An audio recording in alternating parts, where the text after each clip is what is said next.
The dust hadn't settled from Martha's departure when Cole Brennan noticed the first missing item.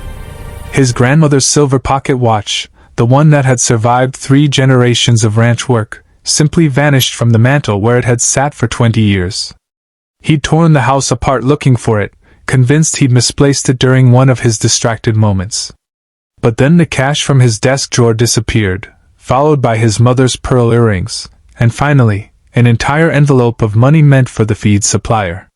That's when the whispers started.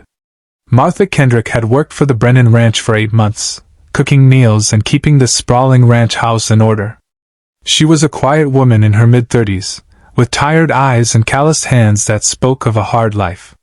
She'd arrived in Copper Creek with nothing but a worn suitcase and a letter of recommendation from a family 2 counties over.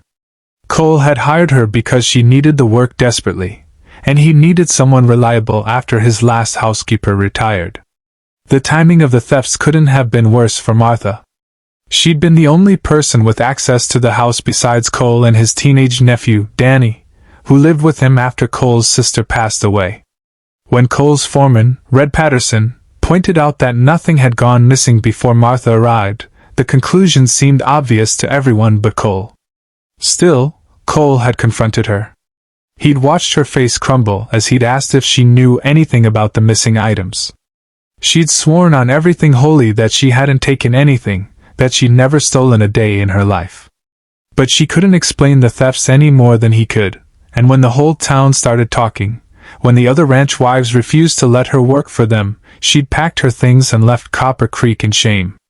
That had been 3 weeks ago, and Cole couldn't shake the guilt that gnawed at him like a persistent ache. He hadn't actually accused her of theft, not directly, but his silence had been damning enough. He'd let her go without defending her, without really investigating, and now she was gone, her reputation in ruins. The morning everything changed started like any other. Cole was in the barn before sunrise, checking on a mare about to foal, when he heard breaking glass from the house. He ran back to find Danny in the kitchen, sweating and pale, standing over the shattered remains of a pitcher. "You all right, son?" Cole asked, grabbing a broom. Danny nodded too quickly, his eyes darting around the room. "Yeah, just clumsy. I'll clean it up. You've been jumpy lately. Something bothering you?" The boy's face flushed red. "No, sir. Just tired, I guess." Cole studied his nephew, really looked at him for the first time in weeks. Danny had changed since his mother died, had become withdrawn and secretive. Cole had attributed it to grief, had given him space to mourn. But now he noticed other things. The new video game system in Danny's room that he'd claimed came from a friend, the expensive sneakers, the way the boy seemed to have spending money despite his small allowance. A cold suspicion began to form in Cole's gut. That afternoon, while Danny was at school, Cole did something he never thought he'd do. He searched his nephew's room. It didn't take long to find the shoebox under the bed, hidden beneath a pile of old magazines. Inside was his grandmother's pocket watch, his mother's earrings, and nearly $500 in crumpled bills. Cole sat on the edge of Danny's bed, the watch heavy in his palm, and felt the weight of his terrible mistake crushing down on him. Martha's face swam in his memory, the hurt and betrayal in her eyes when the town had turned against her, when he'd failed to stand up for her innocence. When Danny came home that evening, Cole was waiting in the kitchen with the shoebox on the table between them. The boy's face went white when he saw it. "Sit down," Cole said quietly. Danny collapsed into a chair, his hands shaking. For a long moment, neither of them spoke. "Why?" Cole finally asked. Tears spilled down Danny's cheeks. "I don't know. It started small, just some cash from your desk. I was angry about Mom, angry at everything, and taking things made me feel like I had some control. Then I couldn't stop.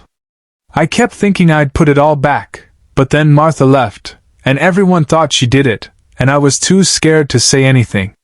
So you let an innocent woman take the blame. I'm sorry," Danny sobbed. "I'm so sorry. I didn't mean for any of this to happen." Cole felt a mix of anger and pity warring in his chest. Danny was just a boy, damaged and grieving, who'd made a terrible mistake. But Martha had paid the price for that mistake, had lost her job, her home, and her good name. "We're going to make this right," Cole said firmly. "All of it." The next morning, Cole drove to the last address he had for Martha, a boarding house in the next town over. The landlady told him she'd moved on 2 weeks prior, hadn't left a forwarding address. He tried 3 more towns before he finally found someone who knew where she'd gone. She was working at a diner in Redemption, a small town nearly 80 miles away, washing dishes for minimum wage because no one would hire her for anything better. Cole walked into the diner just before closing time. Martha was wiping down tables, her back to the door. When she turned and saw him, she froze, the color draining from her face. "Martha," he started, pulling off his hat. "I need to talk to you." "I think you've said enough, Mr. Brennan." Her voice was cold, harder than he remembered. "You're right, I have. But now I need to say more, and you need to hear it. Please." Something in his tone made her pause. She glanced at the clock, then at her manager, who nodded. She led Cole to a corner booth, sitting across from him with her arms crossed defensively. Cole told her everything. About finding the items in Danny's room, about the boy's confession, about the grief and confusion that had driven him to steal. He watched Martha's face cycle through emotions, shock, anger, vindication, and finally, a weary sadness. "That boy needs help," she said quietly when he finished. "Professional help. I know. I've already set up appointments with a counselor. But that's not enough. I came here to apologize, Martha. I failed you. I should have investigated properly, should have defended you when the town turned against you. I let an innocent woman suffer because I took the easy answer instead of looking for the truth." Martha was quiet for a long time, her fingers tracing patterns on the table. "Do you know what it's like?" she finally asked. "To have people look at you like you're trash? To lose everything because of something you didn't do? I've worked hard my whole life, Mr. Brennan. Never taken a thing that wasn't mine. And in 1 week, I became a thief in everyone's eyes. I know. And I can't undo that. But I'm going to try to make it right." He slid an envelope across the table. 3 months' salary, plus extra for what you went through. And I want you to come back to Copper Creek. I'll tell everyone what really happened, clear your name publicly. You can have your job back if you want it, or if you'd rather not work for me, I understand. But either way, I'll make sure everyone in that town knows you were innocent." Martha stared at the envelope without touching it. "Why should I believe you?" "Because I brought proof." He pulled out a notarized statement from Danny, confessing to the thefts, along with a letter Cole had written detailing everything. "I'm putting this in the Copper Creek Gazette tomorrow. And I'll stand up in church on Sunday and tell the whole congregation what happened if that's what it takes." Tears gathered in Martha's eyes, the first crack in her hard exterior. "You hurt me," she whispered. "You and that whole town. I know. And I'll spend as long as it takes making it right." She picked up the envelope, opened it, and looked at the check inside. Then she looked at Cole, really looked at him, searching for something in his face. Whatever she found must have satisfied her because she nodded slowly. "I'll come back," she said. "Not for you, but for me. Because I'm not going to let what happened define me. And that town needs to see that they were wrong, needs to face what they did." 2 days later, Cole kept his promise. The story ran on the front page of the Gazette, with Danny's confession and Cole's apology printed in full. That Sunday, Cole stood before the congregation at Copper Creek Community Church and told the whole truth, with Danny beside him, the boy's voice shaking as he added his own apology. The town's reaction was mixed. Some people were quick to apologize, ashamed of how they treated Martha. Others were slower to come around, uncomfortable with admitting they'd been wrong. But gradually, the tide turned. Martha moved back into the ranch house, and though things were awkward at first, a tentative peace formed between her and Cole. Danny struggled, working with his counselor through the grief and anger that had driven him to steal, slowly learning healthier ways to cope with his pain. As part of his restitution, he worked odd jobs around the ranch to pay Martha back, not just in money but in the harder currency of earned trust. Months passed. The scandal faded into memory, replaced by new gossip and concerns.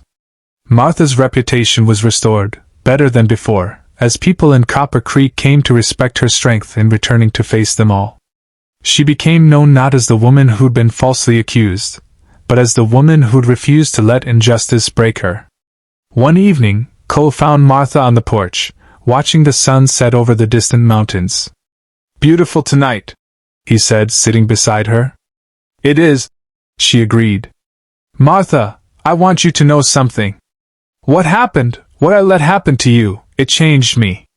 Made me realize how easy it is to take the path of least resistance, to believe what's convenient instead of what's true. I'll never make that mistake again."